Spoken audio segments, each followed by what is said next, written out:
Welcome to Matters Financial and Geopolitical from a Frontier. I hope the week's gone well. Whizzed by, and here we are at Christmas. I'm finding myself every evening singing Christmas carols, like jingle bells, and quaffing lots of mulled wine. And I was wondering why I wasn't able to wake up at 5 in the morning as I normally do, and I suddenly realised I've probably got this residue of mulled wine in me. Macro thoughts, 10-year bond yields, Japan, US, and Europe. Take a look at this from Holger. And of course, the expense of boring you endlessly. I did call this on the 12th of September when I wrote a piece called Mirrors on the Ceiling, the pink champagne on ice. And she said, we are all just prisoners here of our own device. Last thing I remember, I was running for the door. I had to find the passage back to the place I was before. Relax, said the nightman. We are programmed to receive. You can check out any time you like, but you can never leave. And just go back to that 10-year bond yield chart from Holger to get a feel of the dramatic move we've had subsequent to when I wrote that. China halted trade in key bond futures for the first time ever, as panicky investors sell securities. It's looking quite fragile over there if you tend to scan markets like I do. Home thoughts. This morning I came in and I went back to that photograph of the footprints from 3.66 million years ago, footsteps, and it got me thinking. And I went back to the thought that, 3.66 million years ago, we are like less than a second, just a blink of an eye in the scheme of life. Took me back to Don DeLillo. Everything is barely weeks, everything is days. We have minutes to live. Very interesting and enjoyable barbecue at Mr. Chris Foot's house last night. As you drive up Briara Road, these were all originally 1 acre, quite long and thin, beautiful gardens, and they've all been bought and converted. We were driving down Chris's place. It's like the last bungalow left standing. Very charming, lovely old trees, which is I do like about Nairobi, but they're chopping them down at top speed. But Chris, and I'll put up a photograph of him, it's a little bit avant-garde, the photograph. He was carving some molo lamb, and I just like the colours and the sense of motion and him. We had a seriously good evening. I've been struggling, as I said, to wake up in the morning, and I said to Nish this morning, it's all that mulled wine I've been quaffing of late. I thank Mr. and Mrs. Foot for a lovely evening. Lots of characters, as you would expect, lots of them indeed. Had a hilarious conversation with a skion of one of the older families here in Nairobi, and he was describing a now elderly shareholder in his 90s at one of the banks who's inspecting the balance sheet, and he's invested in this bank, and he suddenly turns around to an equally elderly shareholder friend of his and says, "Who is this T-Bills? Good grief, he has billions. Got to invite him for lunch." And I thought that was rather good, because of course I was referencing the number of T-bills the bank was holding. We sang carols. Well, I did not, because I am allowed to recuse myself on the basis that I sang hymns in Westminster Abbey, aged 13 to 18, and this time when I was visiting to drop the girls off at university, I wandered around the Abbey, and I think it was immediately after a service had been held for Terry Wogan, so it was quite empty, and I got a chance to sort of lose myself in my childhood for a little while.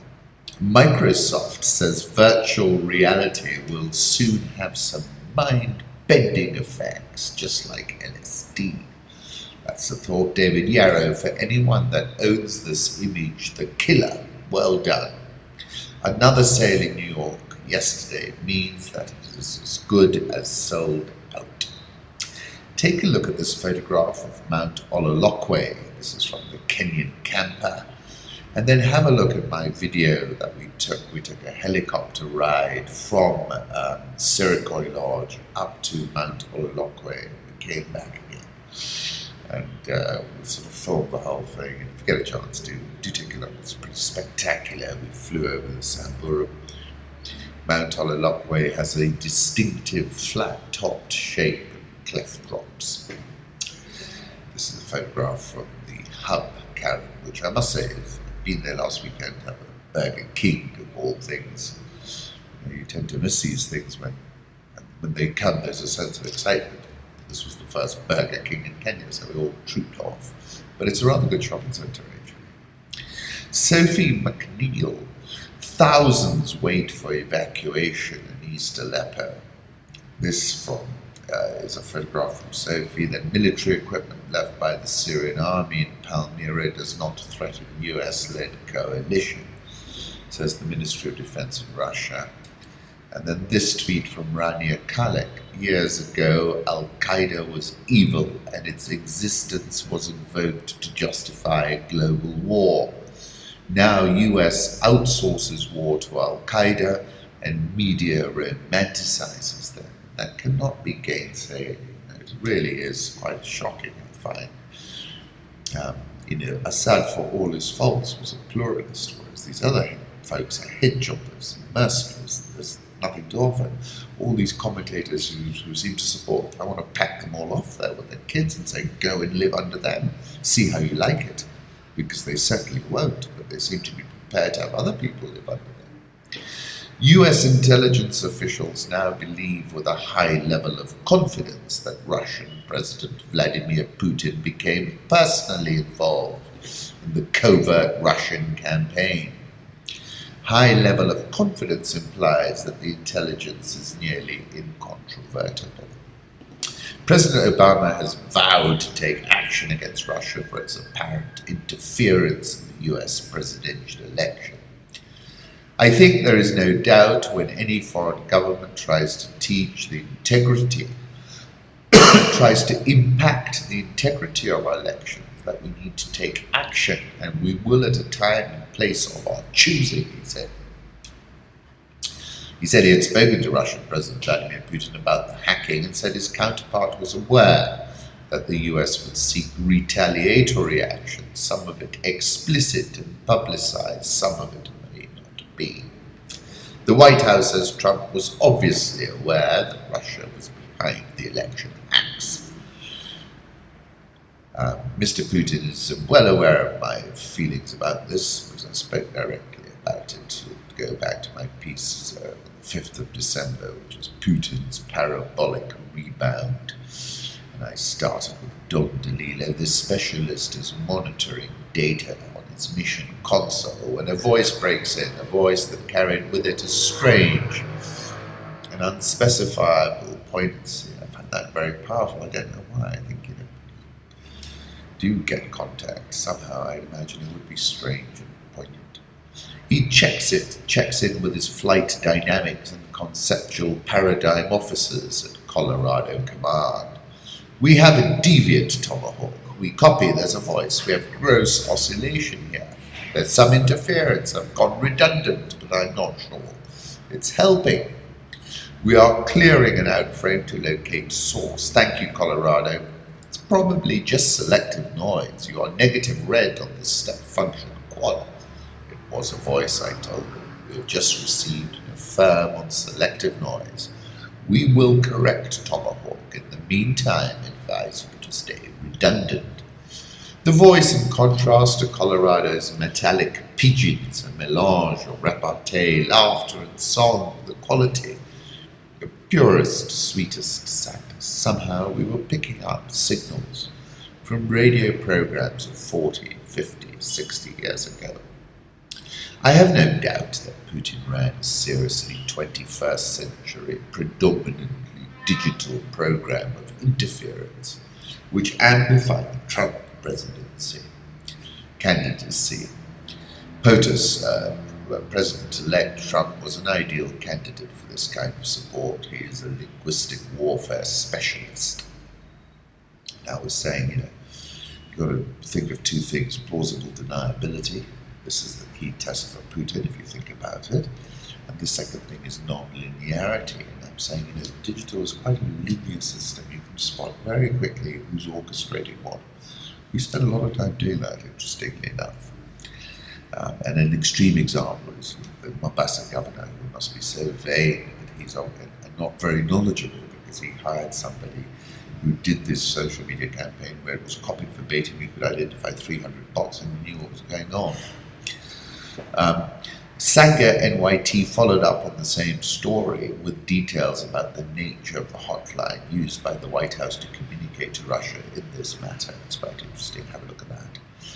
And then yesterday I was remembering Bill Clinton, and I thought to myself, this is what Donald Trump will be saying. I did not have cyber relations with that man Vladimir Putin. These allegations are false, and I need to go back to work for the American people. That was a play on Bill Clinton. I did not have sexual relations with that woman, Miss Lewinsky. I never told anybody to lie, not a single time, never. These allegations are false, and I need to go back to work for the American people. Thank you. Have a look at this photograph of the attendees of the tech summit at Trump Tower. I like this quote because I've been saying for a while President Obama's pretty classy, isn't he? Listen to this. Let's face reality. President Obama is too dignified, too ethical, too serious to play the game the way the Republicans do. Fair point. And then look at this.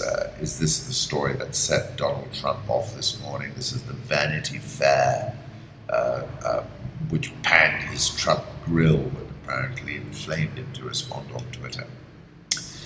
If it is, then Tina Nguyen is the first From Forum alumni to have generated a presidential attack tweet. Chance to influence Trump administration policy literally goes to the highest bidder. This is for breakfast or lunch with Ivanka. Seemed to be priced at $50,000. I thought to myself, that's probably not a bad investment for a number of people, you might imagine. Chance to, as I said, China live fires aircraft carrier group amid Taiwan tensions with the US. That pivot to Asia thing is suddenly boiling up, isn't it? The Chinese are sort of showing muscle flexing there, and Trump will not be able to back down. People power counts, the dictators are fragile, says Simon Allison. He's right. I was writing on that same theme in my piece after the Arab Spring. Is this the Black Spring, I asked. This caught my attention. The Chinese artist who burned her armpit hair drank the ashes. It's a thought. Goodness. Okay, let's go on to the currency markets. 104.31 euro dollar index 103 the figure. Japanese yen 118.30. What a move. Swiss franc 102.82 the pound. 124.27. The Aussie is last trading at 0.7337. India rupee 67.815. South Korean won 11.8584. The Rial 337. Egyptian pound 18.429. And the South African rand 13.9469. So they sold off badly. You remember the rand was above 14. It seems to have firmed up a little bit. So you've had a little bit of a rebound. Dollar index, I'll put up a 3-month chart. My target is 110. I like to think I called the dollar early. Dollar yen, this is from Jamie McGeever, plus 17% from the November 9th low in the hours immediately following Trump's surprise election win.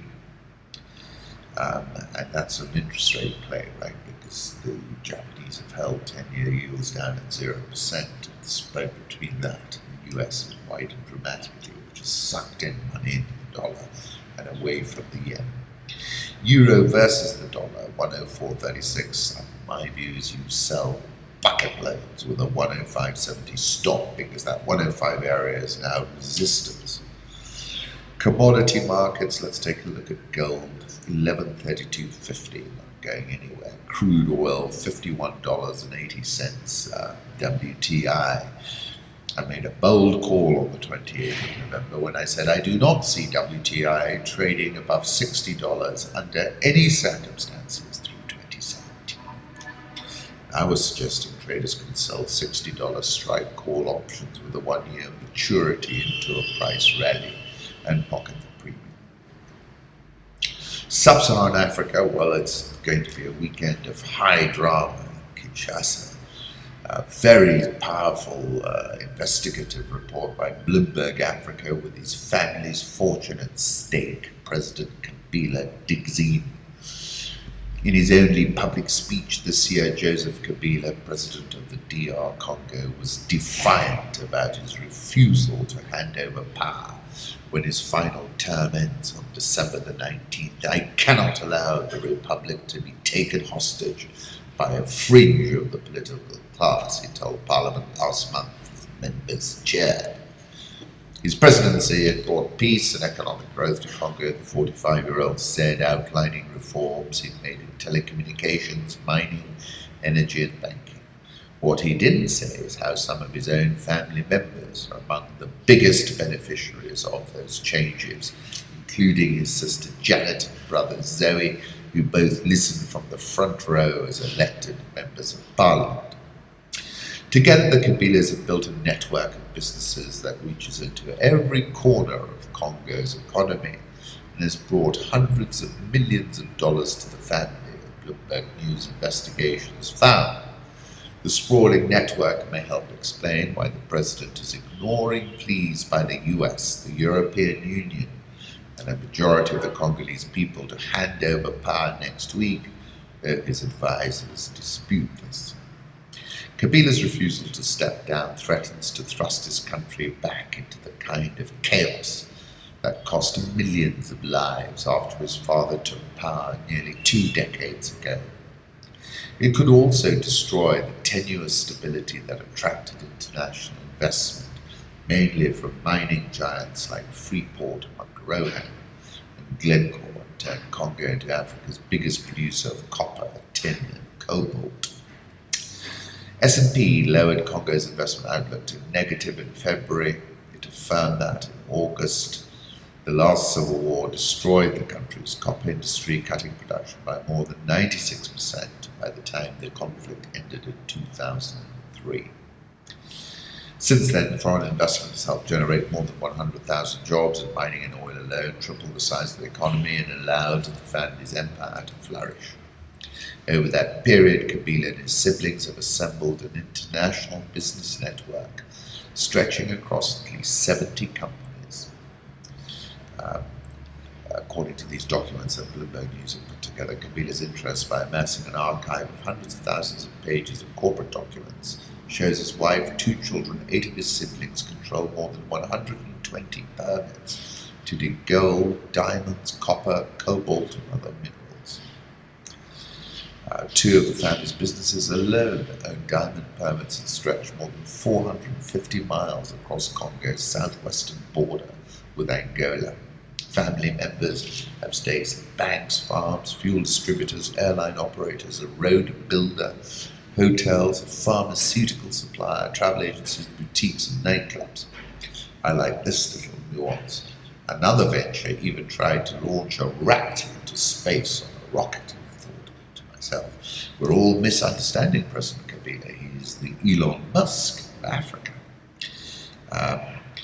The Congo is their country. They have to live. They have to have an income. Whether their position as the first family makes things easier for them, I think, is normal. It's normal provided no laws are broken. For most Congolese, the economy isn't booming anymore. The government has had to revise down its growth forecast 3 times this year due to weak commodity prices. It's now at 4.3% from an initial goal of 9% of the 2016 budget. We're heading for a big slow-motion crisis, said Jean-Marie Guéhenno, head of the International Crisis Group think tank, who knows Kabila from his 8 years as the UN's head of peacekeeping. Why is he refusing to go? For the sake of power? To protect family business? Probably a bit of both. Many of the companies are run by Janet, Joseph Kabila's twin sister. After their father's death, documents show she set up companies across Congo as well as in the US, Panama, Tanzania, and on the South Pacific island of Niue. Company filings show she has or has been a shareholder director in at least 28 companies. In some, she controlled a majority of shares, while in others she held minority stakes, the filings show. It's unclear how many of these companies are still active. The US is putting sanctions on the generals. He says that won't make a difference. If you want Kabila to pay attention, you have to target the financiers. So it's a very big day, a big weekend. Kabila, mines, banks, farms, fuel, airlines, roads, hotels, travel, boutiques, pharmaceuticals, nightclubs. Have a look at this infographic. I'll put a photograph up of Kinshasa town, seen at sunset. And then just make a point, in the final years, Mobutu Sese Seko blew his entire fortune trying to hang on to the Congo. And I asked myself, will it be Mobutu redux for the Biker President Kabila? Mobutu Sese Seko was known as Kuku Genbendu Wazabanga, and that translates into the warrior who leaves a trail of fire in his path, or the warrior who knows no defeat because of his endurance and inflexible will and is all-powerful, leaving fire in his wake as he goes from conquest to conquest. And then over the weekend I was asking about the Black Spring. I said the big picture point to note is in fact a demographic one. Many commentators define the African population surge as a dividend, but what is clear is that if it is allowed a free and fair vote, it's going to be a terminator for a whole number of regimes. The demographic bulge is now arriving at voting age. This is that moment. Its importance cannot be gainsaid. These regimes are now facing an existential crisis. We need to ask ourselves, how many people can an incumbent regime shoot stone cold dead? 100, 1,000, 10,000? This is another point. There is a threshold beyond which the incumbent can't go. Where that threshold lies will be discovered in the throes of the event. So now, when you look around, you should consider that the Biker president sitting in the presidential palace in Kinshasa is hanging on by his fingertips. His popularity is less, is single digits. The Ethiopian government is in a similar problem. Geriatric government from Harare to Equatorial Guinea might not move aside easily, as we're finding out in the Gambia. But make no mistake, it's in the departure lounge, and the open question is, will it be first class, coach, or be placed in shackles, placed in the back of the plane, like our people are when they're sent back from Europe, because they've entered illegally. Congo has asked all the telecoms companies to block social media ahead of planned anti-Kabila demonstrations. That includes Facebook, Twitter, Skype, YouTube, and LinkedIn. Put up another photograph of the sunset over the Congo River, as seen in Kinshasa by Oliver Meisenberg.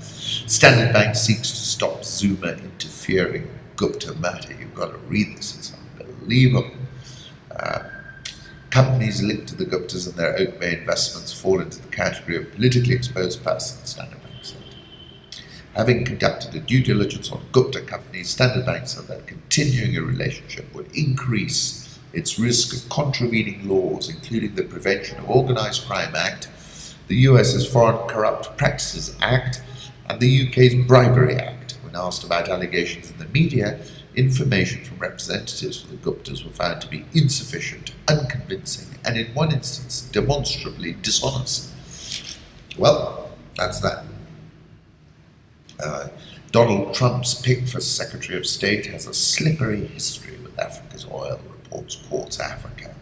Africans watching Trump's cabinet pick may be concerned with Tillerson's track record on the continent of helping support regimes of some of the continent's strongmen in pursuit of oil deals.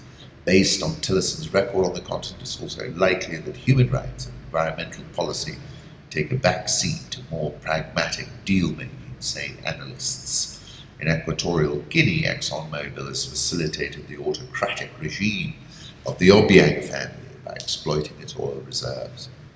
The political elite use oil revenue as a personal ATM, while many in the small Central African state live in abject poverty. They've also operated similarly in Angola. It's an interesting point that's being made. South African oil share is down 1.98% this year. Dollar versus rand. Let me put up a 6-month chart. A little bit further, back below 14. We've been in this like 1320, 1460 range for quite a long time. Egyptian pound, a little bit firmer, 18.429, but at multi-year lows. Nigeria's 2017 budget seeks to pull the economy out of its recession in 25 years. 5 charts on how from Brookings Global. I responded to them and said the fatal flaw is 305 is the exchange rate with the dollar and the naira. The Nigerian president can tell that to the birds, I think. Until investors are convinced the naira is fairly priced, they're unlikely to re-enter Nigerian markets. Have a look at this chart, which is the spread between the official and the unofficial rate, and a black market rate of 485. Nigerian all shares down 7.27% this year. The 12-month price earnings ratio for members of the Nigerian Stock Exchange All Share Index was 8.1 as of Wednesday, below even that of Zimbabwe's main gauge. Ghana Stock Exchange minus 20.84% this year. I like this photograph. Good afternoon, Africa, from Harare, Zimbabwe. Thank God politicians can't stop the rain and the sun from rising and setting. If it's new, it costs about $40 million, a presidential jet for a president who hasn't left Burundi since May 25. That's Padrash. The proposed merger will create an African retail giant. This is the proposed merger between ShopRite, Africa's largest retailer, looks set to be acquired by Steinhoff, the furniture group that wants to be the continent's IKEA. Verstadt, an investment and analytics firm, estimated that Retail Africa will have annual revenues of 200 billion rand, more than $14 billion. That, the firm declared in a commentary on the news, is an epic beast. Exotic holidays, gifts, and the $380 million fraud that brought down the Kenyan bank. This is Quartz Africa. We spoke about this with the FT report. IGB reported on it earlier, but makes some pretty interesting reading, and I think it's well worth having a look. Dutch fund acquires stake in Kenyan dairy firm 2 months after getting stake in Twiga Foods.